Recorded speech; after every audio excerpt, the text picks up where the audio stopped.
우리는 영적 전쟁에 대해서 계속 주일마다 말씀을 묵상하고 있습니다. 오늘은 믿음의 방패에 대해서 함께 나눕니다. 로마 당시에 전쟁의 실전에서 사용되던 방패는 문처럼 네모로 생긴 방패였습니다. 이 방패의 크기가 높이는 약 1.2m, 폭은 한 70cm 정도 되었다고 합니다. 한 사람의 몸을 완전하게 다 막을 수 있는 그런 방패였습니다. 이 방패는 두 겹의 나무를 함께 붙여서 처음에는 천으로 감고 그 다음에 가죽으로 덮었다고 합니다. 그리고 테두리는 금속테를 둘렀다고 합니다. 그것을 앞에 들고 무장해서 전쟁터에 나간 것이죠. 그런데 왜 그런 무기가 필요했겠습니까? 전쟁터에 나갔을 때 칼과 던지는 창, 날아오는 화살로부터 생명을 보호하기 위해서 이 믿음의 방패를 앞에 들고 나아갔던 겁니다. 오늘 읽었던 말씀 16절을 보시면 모든 일에 믿음의 방패를 가지고 라고 말씀합니다. 우리가 전쟁터에서 승리하기 위해서 딱 굳건히 잡아야 할 것이 있는데 그것이 바로 믿음의 방패라는 것입니다. 우리가 먼저 세 가지 장비를 미리 살펴보았습니다. 세 가지 방어 장비는 진리의 허리띠, 의의 가슴바지, 예배한 평안의 복음의 신입니다. 이것은 띠고 붙이고 신는 것이라고 말합니다. 이 첫 세 부분은 공통적인 것은 몸에 고정되어 있는 겁니다. 몸에 고정되는 부분이죠. 고정시켜서 움직이지 않게 해야 합니다. 견고하게 묶어서 몸에 고정시키는 겁니다. 그런데 오늘부터 하는 세 부분은 분명히 다릅니다. 믿음의 방패, 구원의 투구, 그리고 성령의 검. 이 방패를 몸에 딱 고정시키지는 않습니다. 몸에 떨어져 있고 손으로 잡는 것이죠. 그것을 취하여 사용하지만 몸에 부착하지는 않습니다. 모자처럼 쉽게 벗을 수 있는 투구도 마찬가지이고, 검은 분명히 필요할 때, 싸울 때 취하여 사용하는 것이죠. 군인이 앉아있다가 쉬고 있을 때 적이 갑자기 공격해 온다는 그런 경고를 들으면 군인은 즉시 방패를 들고 투구를 쓰고 검을 취하고 달려나갈 것입니다. 그런데 군인이 휴식할 때 방패를 들고 있거나 검을 가지고 있지는 않습니다. 그러나 싸움이 시작되면, 적이 움직이면 그 싸움을 대비하기 위해서, 그 싸움에 나아가기 위해서 이것을 다 집어듭니다. 믿음의 방패로 거짓된 사탄의 불화살을 소멸시켜라고 말씀합니다. 바울 사도는 이 방패가 악한 자의 모든 불화살을 소멸시키기 위해서 필요하다고 말합니다. 사도 바울이 당시 전쟁에 사용되었던 방패와 그리고 날아오는 그 불화살을 통해서 영적 전쟁을 우리에게 가르쳐주고 있습니다. 악한 자의 불화살이 무엇이겠습니까? 불화살이라는 이 단어 안에 그 모든 것을 우리가 상상할 수 있습니다. 이 불화살은 단순한 불화살이 아닙니다. 악한 자가 가지고 있고 악한 자가 사용하는 그런 불화살입니다. 이것은 우리를 영적으로 죽이기 위해 사탄이 사용하는 불화살입니다.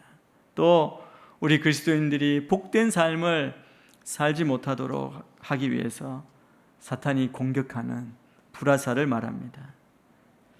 이 공중권세 잡은 자가 사용하는 이 도구, 우리를 공격하는 이 무기들은 겉으로는 세상 풍속이라고 말할 수 있습니다. 그리고 내적으로는 우리 육신의 욕심입니다. 탐욕입니다.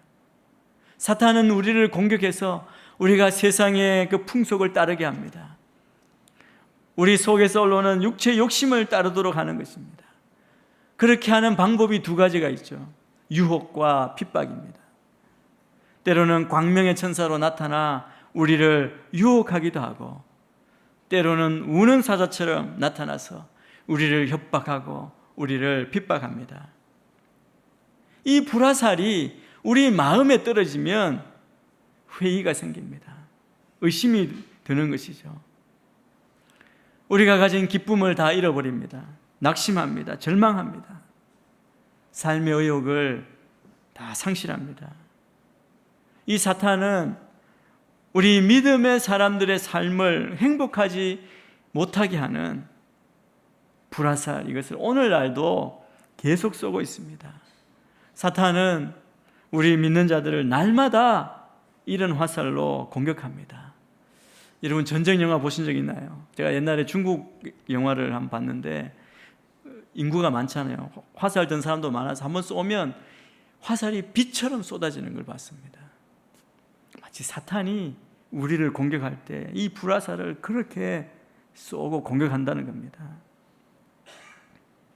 이 공격하면 어떻게 됩니까? 율법주의적인 신앙으로 자유함이 없도록 하는 것이고, 자신의 구원에 대한 회의와 불신앙이 들게 합니다. 죄책감으로 인해서 그리스도의 십자가의 승리를 맛보지 못하도록 합니다. 때로 우리 개인적으로 생활의 염려와 근심이 우리를 뒤덮고 영원한 천국에 대한 소망을 다 사라지게 하고 죽음을 두려워하게 하고 원수 마귀를 두려워하게 하고 성경 말씀을 믿지 못하게 합니다. 고난이 올까 핍박이 올까 두려워합니다. 심지어 불신앙의 사람들까지 무서워하고 불신앙의 세상을 두려워하게 합니다. 죄 용서함 받은 것을 믿지 못하는 것이죠. 영적인 세계에 대한 불신앙이 생기고 세상을 사랑하게 되고 죄의 달콤한 유혹에 넘어지고 기도하지만 기도 응답을 믿지 않고 앞날에 대한 염려와 근심, 두려움, 하나님의 강력한 능력과 살아계심을 믿지 않기도 합니다. 사실은 그것을 위해서 불화살을 쏘고 우리가 거기에 빠지도록 계속 공격하는 겁니다. 이 마귀 사탄의 화살통에는 성도들을 공격하는 수없이 많은 화살들이 언제나 가득해서 날마다 성도들에게 이런 공격 무기들로 성도들의 영혼과 마음에 고통을 줍니다. 그러면 소망이 없습니까? 그렇지 않습니까? 그렇지 않습니다. 우리는 낙심하지 말아야 합니다. 이렇게 강력하고 무서운 사탄의 무기를 이겨낼 그 무기를 하나님이 주셨습니다. 그것이 바로 믿음입니다. 하나님을 믿는 믿음, 하나님의 말씀, 성경을 믿는 믿음, 구원을 믿는 믿음, 바로 이 믿음이 마귀의 온갖 강력한 공격 화살을 막아내는 방패 역할을 하는 것입니다. 우리 찬양도 있잖아요. 믿음이 이기네. 이것이 진리입니다. 믿음이 이깁니다. 그 어떤 것도 이 믿음이 있는 자를 이길 수 없습니다. 그래서 바울 사도는 믿음의 방패를 가지고 이것으로 악한 자, 사탄의 모든 불화살을 소멸시키라고 한 것입니다. 다 꺼버리라. 무용지물로 만들라는 겁니다. 사도 바울이 우리에게 영적 전쟁에 대해서 이야기할 때 우리가 싸우는 이 싸움은 추상적으로 머리로만 생각하는 악과 싸우는 것이 아님을 말씀하고 있습니다. 사도 바울은 이미 우리는 마귀의 괴계에 직면해 있다고 확실히 말합니다. 영적 싸움 가운데 있다고 분명히 말씀합니다. 악한 자는 마귀입니다. 그래서 중요한 것은 먼저는 우리는 이 거대한 영적 전투를 지금 하고 있다는 것을 깨달아야 하는 것, 이것이 무엇보다 중요합니다. 전쟁터에 있다면 우리는 그냥 숨어 있지 않을 것이고 두려워만 하고 주저앉아 있지 않을 겁니다. 무장하고 깨어서 그 싸움에 승리하기 위해서 우리가 나아가 싸우지 않겠습니까? 사도 바울은 우리가 사단의 공격, 때때로 치열하고 사나운, 그리고 우리가 알지 못한 때 오는 돌발적인 그 습격이라 할 수 있는 것에 우리가 반드시 대비하고 있어야 한다, 그것을 말씀합니다. 늘 깨어 있어야 하고 대비해야 됩니다. 그런데 우리가 정말 연약하기 때문에 우리가 경험하고 있는 것이 무엇입니까? 여러분, 오늘 아침은 여러분 어떠하셨습니까? 사실 우리가 일반적으로 아침에 일어나면 그냥 주님 생각하고 주님께 집중하고 감사하고 승리의 노래를 부르고 나아가야 하는 그것을 알긴 하지만 그런 거 아무것도 생각하지 않고 하려고도 하지 않고 깨달으려고도 하지 않습니다. 눈 뜨자마자 갑자기 불화살이 내 심령에 확 날아옵니다. 아까 이야기했던 그런 걱정, 염려, 두려움, 좌절, 이것이 나의 삶을 시작 때부터 공격하고 있지 않습니까? 이것이 바울이 말하는 악한 자의 모든 불화살이 의미하는 것입니다. 마귀는 우리에게 모든 것이 내 안에서 나를 통해서 일어나게 난다고 믿게 하려는 그런 거짓과 유혹이 있습니다. 여러분, 사단이 그렇게 공격하면 우리는 마치 나는 계속 매일매일 실패하는 삶을 사는 그리스도인이 될 자격이 없는 매우 악한 사람이 이미 틀림없다고 그렇게 생각하게 합니다. 믿게 합니다. 그래서 자신에 대한 깊은 절망과 무기력의 깊은 수렁으로 빠뜨리는 것이죠. 우리의 상태를 악하게 한 그 불화살은 바로 마귀가 준 것이라고 우리가 깨닫는 것, 그것이 무엇보다 중요합니다. 때로 우리가 실망할 수도 있지만 그러나 일어서서 믿음으로 나아가야 하는 이유가 그것입니다. 이것은 내 안에서 주님이 원하시는 것이 아니라 사단이 준 것이고 우리가 그것을 다시 내 삶을 주장하지 못하도록 막아야 한다는 것이죠. 여러분, 생각해 보십시오. 여러분이 기도하고 있을 때나 혹시 기도하려고 할 때 이 화살이 곳곳에서부터 날아오는 것을 경험하신 적 없습니까? 여러분, 눈을 감고 기도하려고 해보십시오.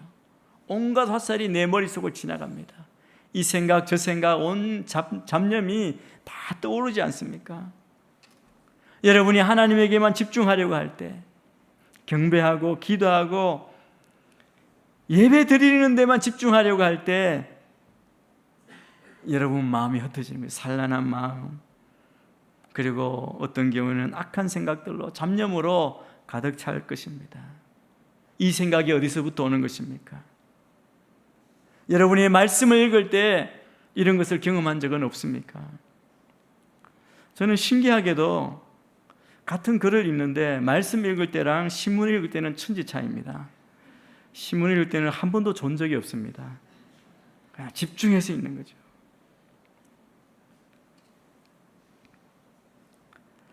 그런데 말씀을 읽고 기도할 때는 온갖 잡념이 일어나서 거의 그것을 읽는데 마음을 집중시키기가 어려울 때가 많습니다. 이것이 어디로부터 오는 것입니까? 이것이 다 악한 자의 불화살이라고 우리에게 말씀합니다. 우리가 깨달아야 하는 것이 있습니다. 이것은 분명히 사단의 불화살 밖으로부터 온다는 것이죠. 그런 것이 우리에게 들어오는 겁니다. 그리고 우리를 습격합니다. 그래서 우리는 그것을 대비해야 됩니다. 우리는 언제든지 대비할 수 있도록, 우리가 쉽게 취할 수 있도록 믿음의 방패를 가까운 곳에 편리한 위치에 두어야 한다고 말씀합니다. 이것이 우리가 이 전쟁에서 우리가 다치지 않고 실패하지 않고 패배하지 않고 이길 수 있는 유일한 희망입니다. 베드로 사도는 베드로전서 4장 12절에서 이런 상황에 대해서 매우 적절한 표현을 사용합니다. 우리 4장 12절 말씀을 같이 한번 읽겠습니다. 시작. 사랑하는 사람들이여, 여러분을 시험하려고 오는 불같은 시험이 있더라도 무슨 이상한 일이 여러분에게 일어난 것처럼 여기지 말고, 우리를 공격하는 것, 우리를 넘어뜨리려고 하는 것, 시험, 이것은 이상한 것이 아니라고 말씀합니다. 하나님의 백성의 어떻게 보면 운명이라고 할 수 있죠. 그것은 언제나 있었고 또 있을 것이라고 말씀합니다. 동일하게 바울은 디모데에게 디모데후서 3장 12절에서 이렇게 말씀하고 있습니다. 이 말씀도 함께 읽습니다. 디모데후서 3장 12절입니다. 시작. 그리스도 예수 안에서 경건한 삶을 살고자 하는 사람들은 모두 핍박을 당할 것이다. 악한 자는 우리를 압박하기 위해서 갑자기 모든 것을 다 가져올 수 있다는 겁니다. 이렇게 사단은 우리를 놀라게 하고 두려움에 떨게 합니다. 그런데 사도의 가르침이 무엇입니까? 그것은 이 공격에 대처하는 유일한 길이 있다는 것이죠. 우리는 믿음의 방패를 사용해야 합니다. 그것이 악한 자의 모든 불화살을 소멸시킬 수 있는 유일한 방법입니다. 우리가 해야 하는 것은 방패를 가지고 사용하는 겁니다. 그렇게 함으로써 이 불화살들은 이것을 대비해서 만들어진 방패에 맞게 될 것이고 그 불은 꺼질 것이고 우리는 안전하게 전쟁에서 승리하게 될 것입니다. 화살은 모든 방향에서 다 날아옵니다. 쏘는 사람이 보이지도 않습니다.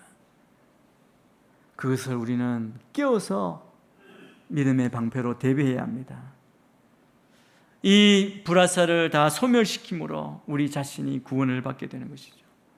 사도 베드로도 비슷한 말을 하고 있습니다. 베드로전서 5장 8절 9절 말씀 또 같이 읽습니다. 시작. 정신을 차리고 깨어 있으십시오. 여러분의 원수 마귀는 우는 사자처럼 두루 다니며 삼킬 사람을 찾습니다. 믿음 안에 굳게 서서 마귀를 대적하십시오. 여러분이 알다시피 여러분의 형제들도 세상에서 같은 고난을 겪고 있습니다. 믿음만이 여러분을 이 특별한 공격에 대처할 수 있게 합니다. 믿음 안에 굳게 서서 마귀를 대적하라고 말씀합니다. 요한도 똑같이 말합니다. 요한일서 5장 4절 같이 읽습니다. 시작. 하나님에게서 난 사람은 누구나 세상을 이깁니다. 세상을 이긴 이김은 이것이니 바로 우리의 믿음입니다. 여기서 믿음은 마귀가 우리에게 시도하려고 하는 모든 것을 격퇴시키기 위해서 우리가 믿는 것을 빨리 사용하는 능력을 의미합니다. 여러분, 이 믿음은 그냥 머리로 지식으로 하는 신뢰나 이론이 아닙니다. 물론 믿음은 여러분이 믿는 그것을 의미합니다. 그런데 믿음은 단순히 지식적인 동의나 신뢰에 그치는 것이 아니라 믿음은 언제나 실제적입니다. 믿음은 언제나 진리를 사용합니다. 야고보서에서도 말씀하시는 것처럼 행위 없는 믿음은 죽은 것이라고 말씀합니다. 믿음에는 항상 행동하는 행동적인 요소가 있습니다. 히브리서 11장에 보니까 믿음은 바라는 것들의 실상이요 보지 못하는 것의 증거라고 말합니다. 마귀가 쏘고 던지는 모든 것에 우리가 대적하고 대처할 때 우리가 믿는 것을 빨리 사용할 수 있다는 의미로서 믿음을 믿음의 방패에 비유해서 정의를 내립니다. 이 믿음은 결코 믿음 자체를 가리키는 것이 아닙니다. 내가 믿음 있다 그냥 믿음 그 단어만 이야기하는 것이 아니라는 거죠. 믿음 그 자체가 사람을 결코 보호할 수 없습니다. 믿음은 언제나 그 대상을 가리킵니다. 신뢰하는 대상, 믿는 대상. 이런 점에서 믿음이 우리를 강하게 만듭니다. 바울은 로마서 4장 18절에서부터 이 문제를 취급합니다. 구약 아브라함의 믿음이 어떻게 의로 여김을 받았고 승리하게 되었는지, 그가 구원을 받았는지를 말하고 있습니다. 로마서 4장 18절에서 22절 말씀도 우리 천천히 같이 한번 읽겠습니다. 시작. 아브라함은 소망이 없는 가운데에서도 소망을 갖고 믿었습니다. 이는 내 후손이 이와 같을 것이다 라고 하신 말씀대로 많은 민족의 조상이 되게 하기 위한 것이었습니다. 아브라함은 100세나 돼 이미 자기 몸이 죽은 것 같고 사라의 태가 죽은 것 같음을 알고도 믿음이 약해지지 않았습니다. 그는 하나님의 약속을 믿고 의심하지 않았고 도리어 믿음이 굳건해져서 하나님께 영광을 돌리고 약속하신 그것을 또한 능히 이루실 것을 확신했습니다. 그러므로 이것이 그에게 의로 여겨졌습니다. 믿음은 하나님께 영광을 돌림으로, 즉 하나님을 향함으로 아브라함을 구원했습니다. 아브라함의 이야기를 우리가 다 잘 알지 않습니까? 근데 그를 구원한 것은 믿음이고, 믿음이 그를 의롭다 여김을 받도록 했다는 것입니다. 믿음이 하는 것은 언제나 이러합니다. 믿음은 결코 그 자체를 가리키는 것이 아니라 하나님을 가리킵니다. 아브라함의 비결은 그의 믿음이 그를 하나님, 즉 하나님의 그 분 자신 인격과 하나님의 그 약속으로 인도한 것이죠. 그는 하나님을 믿었습니다. 그 약속을 믿었습니다. 그러므로 모든 것이 다 잘 되었다라고 그렇게 말씀합니다. 히브리서 11장에 보면 위대한 믿음의 영웅들이 다 나옵니다. 그들은 완벽한 완전한 사람들이 아닙니다. 다 우리와 같은 사람들이죠. 연약한 인간이었습니다. 그런데 그들은 약함에서 강한 믿음의 위인으로 변했습니다. 그들이 항상 하나님을 믿음으로써 그렇게 된 것이죠. 믿음 그 자체를 믿은 것이 아니라 하나님을 믿었던 사람들입니다. 그들은 하나님께서 스스로 약속하신 것을 지킬 수 있는 분이라고 믿었습니다. 이것이 그들이 승리했던 비결입니다. 믿음은 결코 믿음 자체로 향하지 않습니다. 그래서 여러분은 내 자신을 바라봐서는 안 됩니다. 여러분 안에 뭔가 선한 것, 믿음이 있을 것이다. 믿음을 만들려고 해서는 안 된다는 것이죠. 믿음은 언제나 하나님 자신, 하나님의 인격을 가리킵니다. 또 믿음은 하나님의 약속을 가리킵니다. 성경은 하나님의 약속으로 가득 차 있습니다. 그 약속을 우리가 알고 믿고 배워야 합니다. 그러면 그때 여러분은 믿음의 방패를 가지게 될 것입니다. 우리가 믿는 대로 우리가 믿을 수 있는 유일한 분은 하나님이십니다. 하나님은 변함이 없으십니다. 하나님은 약속하신 것을 이행하실 것입니다. 그분의 약속은 확실합니다. 하나님은 약속하시고 맹세하신 후 그것을 결코 깨뜨리지 않습니다. 이것이 우리가 왜 믿음의 방패를 굳건하게 가져야 하는가 하는 이유입니다. 그리고 우리는 하나님의 능력도 역시 기억해야 합니다. 적이 그의 불화살을 쏠 때, 때로 우리가 나약해질 때, 우리가 절망 가운데 있을 때, 슬플 때, 우울함이 우리를 뒤덮을 때,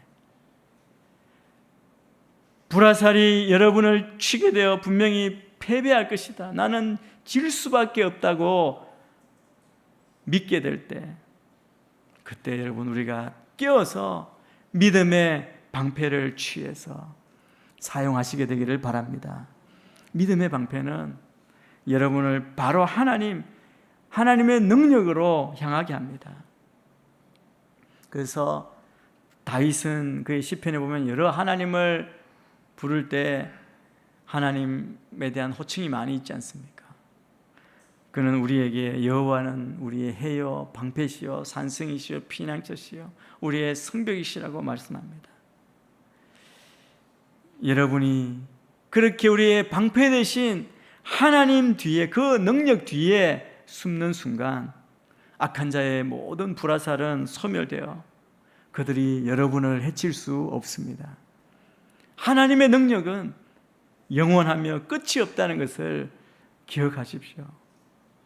그러므로 마귀가 의심의 화살을 우리를 향해 날릴 때, 우리로 두렵게 할 때, 우리로 절망케 할 때 여러분은 이렇게 외쳐야 합니다. 그리스도는 나를 위해 죽으셨다가 다시 살아나심으로 나에 대한 그의 사랑을 입증하셨다. 나는 주의 사랑 안에서 안전하다. 너는 나를 조금도 해칠 수 없다고 선포하며 나아가시게 되기를 축복합니다. 그렇게 말하며 믿음의 방패를 가지시길 바랍니다. 로마서 8장 33절 34절 말씀 우리 큰 소리로 같이 한번 읽겠습니다. 시작. 누가 하나님께서 택하신 자들을 고소할 수 있겠습니까? 의롭다고 인정하신 분은 하나님이십니다. 누가 정죄하겠습니까? 죽었을 뿐 아니라 살리심을 받으신 분은 그리스도 예수이십니다. 그분은 하나님 오른편에 계시며 우리를 위해 간구하십니다. 죽음도 그 어떤 것도 우리를 그리스도의 사랑에서 끊을 수 없습니다. 여러분은 주님께서 그의 손에 모든 능력을 가지고 계시고 하나님 우편에 앉아 계시다는 것, 우리의 대표자로 중보자로 계시다는 것, 우리의 모든 싸움을 싸우도록 도와주고 계시다는 것, 그 대적이 그의 발등상이 될 때까지 기다리고 계시다는 것을 우리가 분명히 명심해야 합니다. 우리가 이것을 잊지 않고 기억하고 붙들어야 합니다.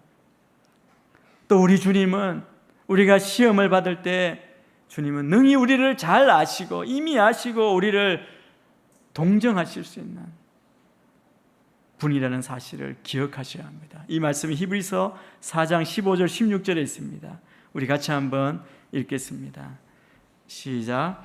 이는 우리에게 계신 대제사장은 우리의 연약함을 동정하지 못하시는 분이 아니며 또한 모든 면에서 우리와 동일하게 시험을 당하셨으나 죄가 없으신 분이시기 때문입니다. 그러므로 자비하심을 얻고 필요할 때 도우시는 은혜를 얻기 위해 은혜의 보좌 앞으로 담대히 나아갑시다. 여러분은 혼자 내버려진 것이 아닙니다. 우리를 구원할 수 있는 주님이 우리와 함께 하십니다. 우리는 다 그분 안에 있습니다. 우리가 그리스도 안에 있는 자입니다. 주님은 우리를 지키시고 보호하십니다. 주님은 그 사랑을 이 땅에 오셔서 몸소 행하심으로 그 사랑을 입증하고 있습니다. 우리가 믿음의 방패를 가지게 될 때 우리는 모두가 다 성부, 성자, 성령 하나님을 향하고 있다는 것을 알게 됩니다. 그분 뒤에 숨어 있고 그분 안에 거하는 것입니다. 이것은 여러분이 하나님과 그리스도 안에 있는 하나님의 은혜를 의지하고 있다는 것을 의미합니다. 우리가 이렇게 살아가고 승리하는 것 다 하나님의 사랑과 은혜 때문입니다. 그래서 믿음은 우리의 구주이시며 환난 중에 도움 되시는 전능하신 하나님에게로 똑바로 인도하는 것입니다. 그래서 오늘 말씀처럼 자비하심을 얻고 필요할 때 도우시는 은혜를 얻기 위해 은혜의 보좌 앞으로 담대히 나아가기를 바랍니다. 그러면 불화살의 어떤 것도 여러분이 거하는 것, 여러분의 인생 가운데 오지 않을 것이고 또 여러분을 태우거나 여러분에게 해를 입히지 않을 것입니다. 믿음의 방패를 가지십시오. 마귀의 유혹은 얼마나 지배한지 모릅니다. 쉽지 않습니다. 호락호락하지 않습니다. 어디서 어떤 방법으로 우리에게 불화살을 쏘아야 될지 모릅니다. 그때마다 절대로 우리 힘으로 맞서려고 하지 마십시오. 우리는 힘이 없기 때문입니다. 하나님을 의지하고 하나님 뒤로 숨으십시오. 그리고 믿음으로 나는 하나님의 자녀이다 크게 외치십시오. 또 명절 기간 우리의 마음과 생각을 공격하는 사단의 공격이 더 지배할지 모릅니다. 그때마다 그 믿음의 방패 뒤에 서서 나는 하나님의 자녀이다 선포하십시오. 이제 어떤 경우에도 믿음의 방패로 마귀의 불화살을 다 막아내시는 여러분이 되시기를 축원합니다.